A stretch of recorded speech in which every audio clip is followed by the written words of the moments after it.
What is up, Stargirl fans? We are back with another great episode with Shiv Part 1.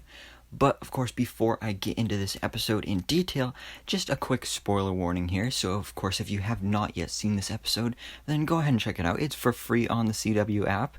But you have been warned, so now we're going to get into all the spoilers of this episode. So, the episode actually starts off with a quick montage here. Once again with some great music. They're playing Taking Care of Business. Great song, I love it. So they're playing that as we see the JSA enjoying their new lives as superheroes, especially Beth. And I mean, her parents have got to think like something's going on with her, because she didn't make them lunch. I mean, that's very suspicious for her being so obsessed with being best friends with her parents, and then her not making them lunch. I mean, that's a very suspicious sign right there. So they gotta know something is up. So like I said, they're really enjoying their lives here. But then later on in the episode, we do see them go start their training with Pat. And that's why they're so excited, because they've finally been accepted by Pat. And now they're officially a team. And they're getting some actual training to become actual superheroes. So they're super excited about that. And Pat teaches them about each of the different ISA members, about their powers and stuff and their history. And then Pat even set up some like homemade test dummies for them to practice fighting on. And it was really cool and really nice of him to take the time to do that. But then there's Courtney, who's super selfish during the scene, and she thinks she's so cool, and she takes out all of the dummies by herself because she thinks she's ready to go out on her own and become a superhero. But I mean, if you just look at like episode 2, she was fighting Brainwave. Brainwave almost killed her, and if Stripe hadn't shown up, she'd be dead. Then if you look at episode 3, Icicle probably would have killed her if Stripe wasn't there helping her. And then also, if you look at just the last episode, Sportsmaster and Tigress at the end of the battle, before Stripe showed up, when she was solo fighting Sportsmaster and Tigress, if the rest of the JSA hadn't shown up to come to her rescue, she'd probably be dead. So I don't know why she thinks she can go out on her own and like do this, because I mean, she's almost died on multiple occasions until she got help. So she's honestly being pretty stupid in this episode. And that's why the rest of her team is very mad at her in this episode. But, I mean, specifically, as Beth says, this was supposed to be for the team. She was so selfish here, and she didn't let anybody else on the team actually practice and train here. So as you can tell, the JSA really need to work on their teamwork. But in this episode, we also got a lot with the children of the ISA, including Henry, who in this episode actually, there was a scene of him in class and he was taking a test, and you can really see that his powers are starting to kick in. And he actually ended up cheating on his test because he could hear other people thinking about their answers and stuff. And I mean, honestly, if I was him, I'd do the same thing, because, well, it's a lot easier than trying to look at somebody else's paper to get the answer. So I definitely would have taken advantage of that power right there. But probably the big character of this episode is Cindy. This was a big Cindy episode. The episode is literally called Shiv Part 1, and that's her supervillain alter ego, which I will get into more later. But she starts off the episode visiting Henry in his dad's hospital room. And, you know, at first it seems like, oh, she's being a nice girlfriend. She brought flowers and everything, and she actually cares. But then she goes super, I guess, Cindy mode, and she's just super selfish, similar to Courtney in this episode. And she just starts talking about their plan for homecoming and everything.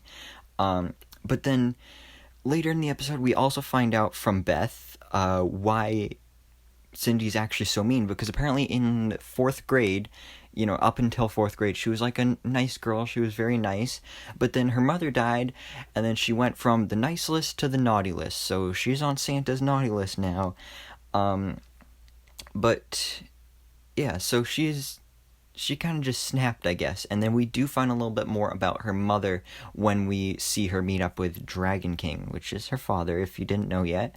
But when Cindy has class with Courtney, it's science class, and they are actually forced to work together as partners, and we find out a lot more about Cindy here, because apparently she is very good at science because her father is a chemist, and they used to do science experiments as fun when she was kids.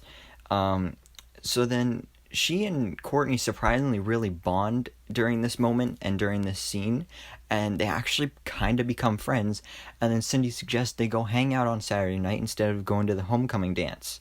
So I thought this was really interesting, and then later in the episode you see that they go straight from friends to enemies. Definitely a very big shift there.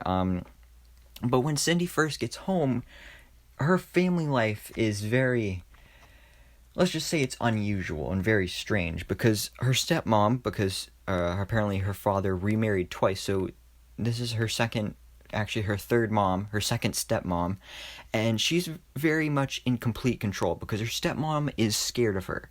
And apparently their house is connected to the ISA layer, just like how the American Dream has a tunnel that connects to the ISA layer. And then later in the episode, we find out that Principal Bowen's office also connects there. So I'm interested to see what other places connect there, like probably Sportsmaster Gym. I don't know where else, but that makes sense as well. But when Cindy gets down there into the ISA hideout, we find out that she knows everything because, like I said, her father is Dragon King. And she actually wants to join the ISA because apparently she's got freaking powers.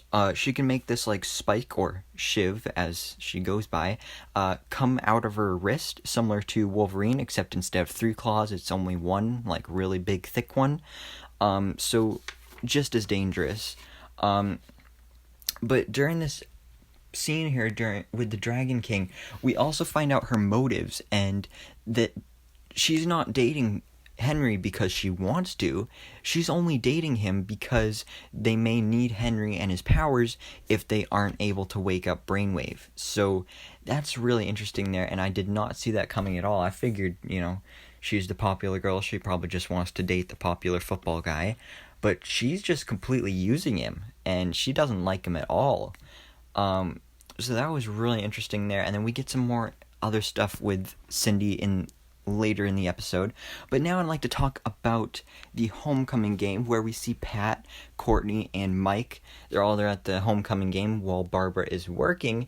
And while Pat goes to the concession stand, Mike really tells off Courtney and tells her that Pat is his dad, not hers, and he really doesn't like them spending so much time together. But what he doesn't realize is that they're not spending so much time together because they want to. It's more because they have to, because they're trying to save lives here. So I'm thinking that Mike, with him getting so suspicious here and being so annoyed about their relationship, I have a feeling he's probably gonna find out about their whole superhero thing at some point within the next couple episodes. And I don't know if he'll actually become a superhero. It's definitely possible, but I think he may be more of the guy in the chair or something like that. But he's definitely going to get involved here at some point. But then after Mike leaves Courtney and she's sitting there all alone, we see Cameron show up and visit her. And earlier in the episode, we actually saw him going to his father and asking for advice about there's this girl that he wants to ask to homecoming.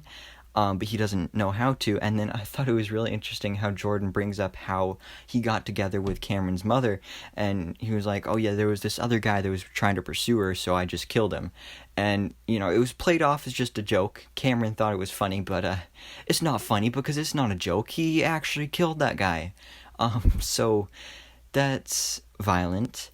But it was pretty obvious that he was talking about Courtney, and yes, he does ask Courtney, and of course she says yes, and I really like this relationship, and I like these two together, so hopefully we'll see more of it soon, but unfortunately, Courtney's not going to the homecoming dance, and I'll get into that later, mostly based on, the ending of this episode, but because Courtney wants to go to homecoming with Cameron now, she has to cancel her plans with Cindy.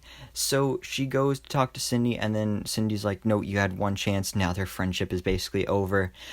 So Courtney's like, well, whatever. So then she goes to follow Principal Bowen, and that is where we see her going through that secret ISA door.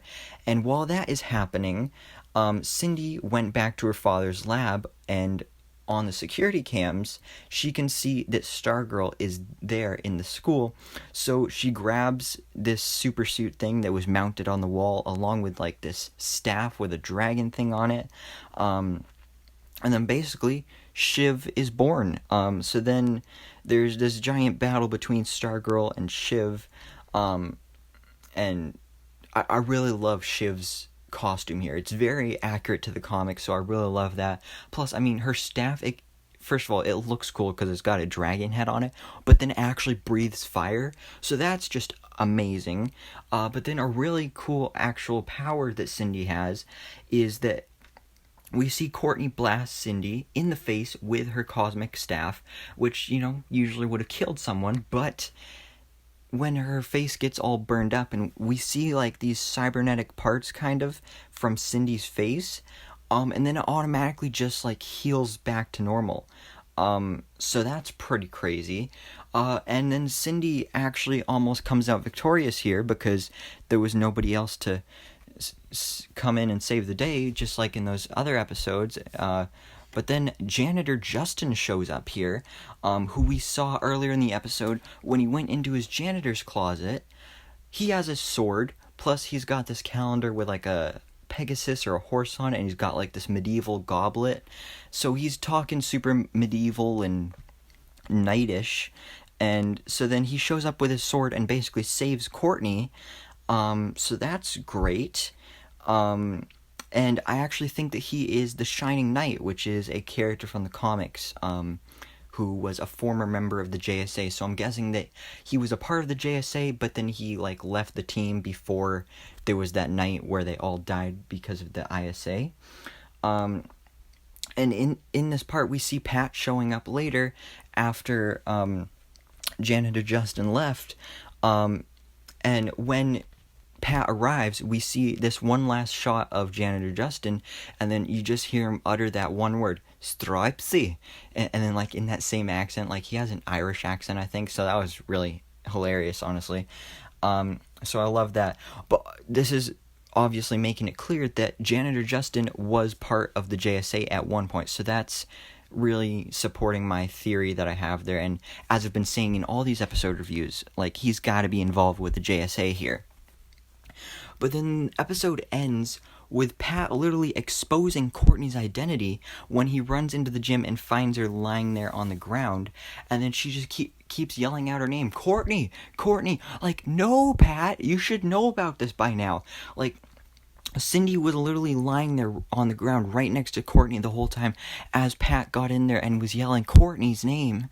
So then she escaped just before Pat got over to Courtney, but she still probably heard him saying Courtney's name. So now Cindy knows that Courtney is Stargirl, and then she's probably going to take that info to the ISA. They're probably going to be like, good job, so now you're part of the ISA. And then she's completed her mission, and then boom, bada boom, bad news for Courtney. And we actually see a bit of that in the preview as well for the next episode. So this is definitely bad news. But you know what isn't bad news this episode? Because this was another great episode from Stargirl. I mean, this show, I say it almost every episode review here, it gets even better every week. I mean, in this episode, Cindy's storyline, she was great. I mean, she's a complete badass character, and her suit is amazing too. Her powers with the Shiv and the flamethrower on the dragon head staff thing, it's just so cool. I love it. And there were a lot of great references and Easter eggs in this episode that definitely set up the future of the show, which I'm really excited for. But anyways, guys, what did you think about this episode? Please let me know all your thoughts and theories down in the comments below. What do you think's going on with Janitor Justin? How do you think Cindy knowing Courtney's identity will impact the future of the show? And, what was your favorite part of the episode? So please drop a like if you enjoyed this video. Please, and also hit the subscribe button so I can keep you up to date on everything that goes on in the DC life.